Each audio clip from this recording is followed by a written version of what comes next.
তো আসসালামু আলাইকুম গাইজ, সকাল সকাল উঠে গেলাম এবং সকালটা শুরু করলাম একটা সুস্বাদু মিষ্টি চা দিয়ে, অর্থাৎ দুধ চা দিয়ে।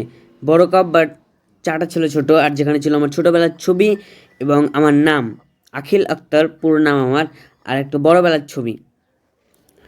তো সেই চাটা শেষ করার পরে যে ড্রয়িংটা দেখতে পাচ্ছেন আপনার সামনে, এই ড্রয়িংটা আমি অন্য একটা পেজে ড্র করব। তার জন্য আমি দুটো পেজ নিয়ে নিলাম এখন। আর এই দুটো পেজ যেটা দেখতে পাচ্ছেন, এটা কিন্তু মিডল থেকে কাট করে দেবো।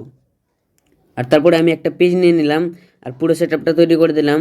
একটা পেন্সিলও নিয়ে নিলাম আর এতটা ড্রয়িং করলাম, অ্যান্ড দেন এতটা ড্রয়িং করলাম। আর এখন চোখটা ড্রয়িং করতে হবে। তো চোখটা এখন আমি ড্রয়িং করে নেবো, কিন্তু তার আগে গাইজ বলেন এটা কার ড্রয়িং আমি জানি, কিন্তু আপনারা কমেন্টে জানান। আর তারপরে গাইজ চোখটাও ড্রয়িং করে নিলাম, অ্যান্ড ফাইনাল রেজাল্ট দেখেন। চারিদিকে আমি সেপও করে নিয়েছি 2024 আর্ট বাই আখিল।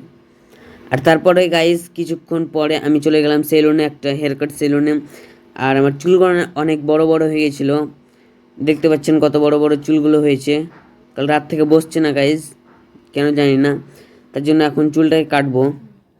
দেখতে পাচ্ছেন কোনো রকমভাবে বসছে না চুলটা। আর এখন সেই লোকটা আমার পুরো একদম ক্যামেরাটাকে লাল করে দিল তার লাল পর্দাতে। আর এখন সে কাটবে আমার চুলটা, দেখতে পাচ্ছেন কাটছে সে চুলটা। আমি জাস্ট ক্যামেরাটা ধরে আছি। আর তারপরেই দেখতে পাচ্ছেন চুলটা কাটার পরে আমাকে কেমন লাগছে সেটা কমেন্টে জানান। অ্যান্ড গাইজ বাড়ি চলে এলাম, আর তারপরে আমি একটু ইউটিউব চ্যানেলটা দেখে নিলাম আমার, আর ইউটিউবে কয়েকটা শর্টস দেখে নিলাম। এখন গাইজ রুমটা দেখেন, সবই ঠিকঠাক আছে, বাট রুমটাই আমার ঠিকঠাক নয়। পড়তে বসেছিলাম, ড্রয়িং আঁকলাম, দেখেন কি হয়েছে। এদিকে আবার আলাদা হয়েছে, এদিকে সব।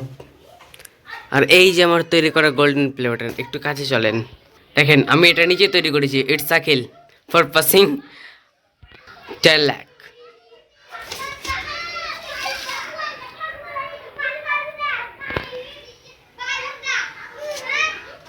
যেখানে জায়গা ওখানে রেখে দিলাম। এখন এই সবগুলোকে ঠিক করতে হবে। তো অ্যান্ড ফাইনালি মাই রুম। মশারিটাও ঠিক করে নিয়েছি, বেডটাও ঠিক করে নিয়েছি, এইদিকে আমার বইয়ের যে জায়গাটা আছে টেবিলটা ওটাও ঠিক করে নিয়েছি। আর তারপরে দেখেন গোল্ডেন প্লে বাটন, ওইদিকে ফুল আছে। আর এইদিকে আমার সব ক্রিমগুলো আছে, একটা স্ট্র রয়েছে, নর্দমার পাইপ। আর এখানে সব আমার বই খাতা, একটা ঘড়ি আছে, আর এটা আমার বেড।